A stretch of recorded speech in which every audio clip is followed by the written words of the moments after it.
Bună ziua, dragile mele, și bine ați revenit! Astăzi o să facem o specialitate marocană, cișa, este o ciorbiță de orz. Punem într-o cratiță ulei de măsline la încălzit, după care adăugăm ceapă tocată mărunt,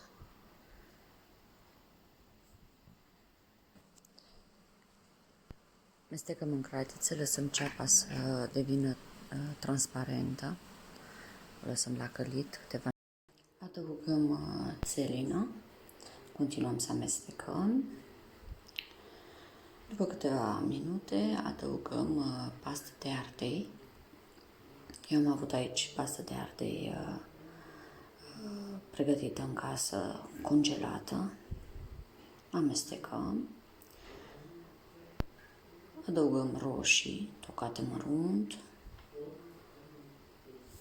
Continuăm să amestecăm. Adăugăm sucul de roșii.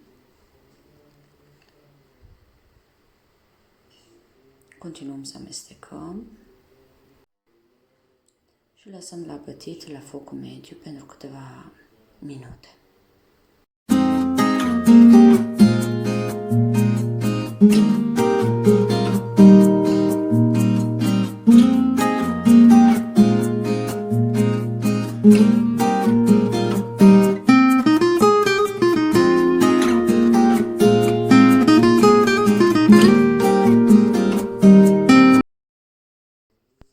Continuăm să amestecăm din când în când.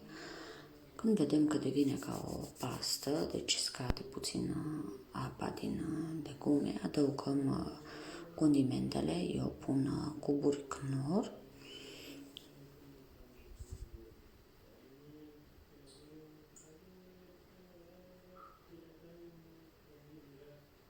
piper,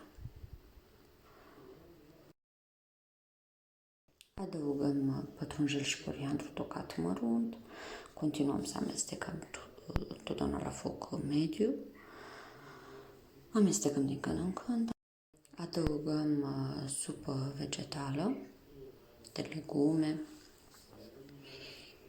Eu am adăugat în plus puțină apă și lăsăm la fiert. Punem capacul și lăsăm la fiert. Când începe să fiarbă, adăugăm orzul, se numește cișa, de mărime medie, am pus eu. Eu la 1,5 litru de supă vegetală am pus 4 linguri de orz și mestecăm în continuu ca să nu se lipească. Punem capacul, din când în când amestecăm